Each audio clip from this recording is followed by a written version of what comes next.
जय हिंद। आइए, हम लोगों ने जैसे प्रेसिडेंट, प्राइम मिनिस्टर के बारे में पढ़ा, तो उसमें हम लोगों ने यह मतलब कह सकते हैं कि उनके यह विधि को जाना कि कैसे इलेक्शन होता है, कैसे उनका चयन किया जाता है, ठीक है, और किस विधि के द्वारा वह चुन कर आते हैं। उसके बाद वह ऑफिस को होल्ड करने से पहले, ऑफिस में जाने से पहले, पदभार ग्रहण करने से पहले उन्हें एक शपथ दिलाया जाता है। और सब लोग, आप लोग जैसे 2019 में, 2014 में, या इससे पिछली की सरकार मनमोहन सिंह, या जितने भी अब तक प्राइम मिनिस्टर, प्रेसिडेंट हुए हैं, या फिर जो कह सकते हैं कि कॉन्स्टिट्यूशनल पोस्ट को ग्रहण करते हैं, उन्हें एक शपथ दिलाया जाता है। जैसे चीफ जस्टिस ऑफ इंडिया हो गए या जितने भी, ठीक उसी प्रकार जो मेंबर ऑफ पार्लियामेंट होते हैं, either they are from Lok Sabha or the Rajya Sabha, उन्हें भी उस सदन में जो है जीतने के बाद फर्स्ट बार आते हैं, जब उन्हें एक शपथ समारोह, एक प्रकार से सबकी सदस्यता और सबकी शपथ दिलाया जाता है, ताकि वह अपने कार्यों को संविधान संगत जो है अपने एकदम कर्तव्यनिष्ठ होकर उसे कर सके। ठीक है, तो उनके शपथ में क्या क्या चीज का प्रयोग किया जाता है, या एक प्रकार से कह सकते हैं किन किन चीजों को लेकर उन्हें शपथ दिलाया जाता है, किन किन चीजों को लेकर वह प्रतिज्ञा करते हैं, स्वेयर करते हैं। स्वेयर इन सेरेमनी होता है, देखते हो, जब भी मतलब एक जो सीएम और पीएम का मतलब पूरी की पूरी मीडिया वगैरह उसको देखती है, क्योंकि वो एक पॉपुलर मेजोरिटी के साथ सरकार बनते हैं, तो मतलब अधिक लोग उनको जानते हैं। लेकिन इनका मेंबर ऑफ पार्लियामेंट का जो कह सकते हैं शपथ जो है सदन के अंदर ही होता है। ठीक है, तो यह है oath and affirmation of MP, मतलब एक प्रकार से किस प्रकार से वो सदस्य लेते हैं और किन किन बातों को ध्यान में रखते हैं जब वो उस कॉन्स्टिट्यूशनल पोस्ट और पार्लियामेंट की सदस्यता ग्रहण करते हैं। तब पहला है एमपी। जितने भी एमपी होते हैं वह स्वेयर इन करते हैं, ठीक है, कि to bear true faith and allegiance to the constitution of India. वह भारत के संविधान इन द सेंस कि जो भारत का कह सकते हैं कि सबसे सुप्रीम कोई अगर चीज है तो वह है संविधान। तो जो सुप्रीमेसी जिसकी है वह कॉन्स्टिट्यूशन की है। तो संविधान के संगत जितने भी प्रावधान हैं, या फिर संविधान में जो लिखा गया है उसके अकॉर्डिंग ही आप चलेंगे। ठीक है, तो संविधान के प्रति आपकी निष्ठा, आपका विश्वास, आपका बिलीफ, आपका डिवोशन हुआ संविधान के प्रति होना चाहिए। ठीक है, दूसरा है uphold the sovereignty and integrity of India. क्योंकि आप एक जो है विधायक जो है मेंबर बनने जा रहे हैं, आप रूल्स एंड रेगुलेशन को फ्रेम करेंगे, आपका कार्य बहुत इंपॉर्टेंट है, आपको एक जिम्मेदारी कह सकते हैं का निर्वहन करने के लिए आपको इस सदन में बुलाया जा रहा है।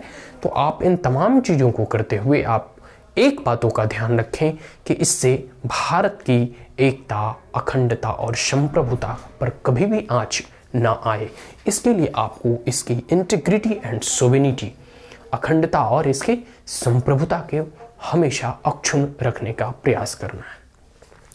आगे है फेथफुली डिस्चार्ज हिज ड्यूटीज, और आपको अपने कर्तव्यों का, अपनी ड्यूटीज का, ठीक है, अपने फंक्शंस का, अपने रोल्स एंड रिस्पॉन्सिबिलिटी का फेथफुली पूरी के पूरी निष्ठा भाव से अपने कार्य को करना है, जिस प्रकार की भी जिम्मेदारी आपको दी जाएगी।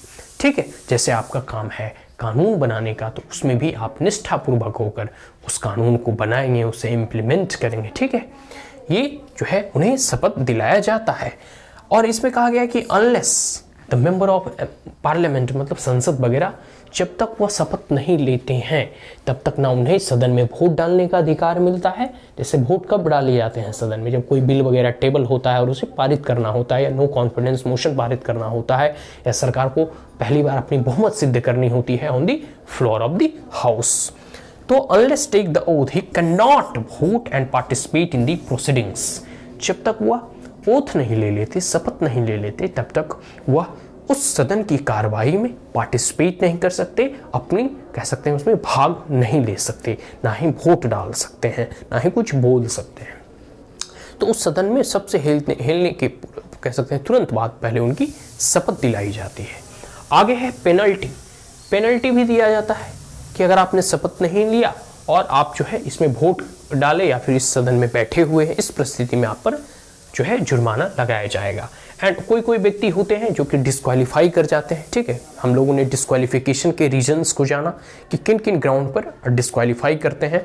अगर कोई व्यक्ति, कोई मेंबर डिस्क्वालीफाई कर लेते हैं और फिर भी वह जो है वोट डालते हैं, तो उस परिस्थिति में उस पर जुर्माना दिया जाता है। जैसे अभी जो है अपोजिशन के 12 मेंबर्स को, राज्यसभा के मेंबर्स को निलंबित कर दिया गया था इस सदन के लिए, तो वो लोग इस सदन के, मतलब इस सदन के लिए ही निलंबित किया गया है। तो इस सदन के जितने भी प्रोसीडिंग्स हैं सदन की, उस कार्रवाई में वो पार्टिसिपेट नहीं किए, ठीक है। अगर वो करते तो उस पर जो है पनिशमेंट, एक प्रावधान था, पेनल्टी इन द सेंस कि कुछ मॉनेटरी फॉर्म में उस पर जुर्माना लगता। कुछ ऐसे मेंबर होते हैं जो सस्पेंडेड होते हैं, ठीक है, या फिर एक प्रकार से बिफोर टेकिंग ओथ, जब तक आप उसकी सदस्यता तो आपको मिल जाती है, डीएम से ही उसको सर्टिफिकेट मिल जाता है कि आप इस संसदीय क्षेत्र, कंस्टिट्यूएंट असेंबली या कंस्टिट्यूएंसीज से जीत कर आए हैं, लेकिन आपको जब तक शपथ नहीं लेते तब तक आपको उसमें पार्टिसिपेट करने के लिए मनाही है। और एक प्रकार से शपथ लेने के बाद ही आप उस सदन के फुली मेंबर हो पाते हैं। ये कहने का मतलब ये है।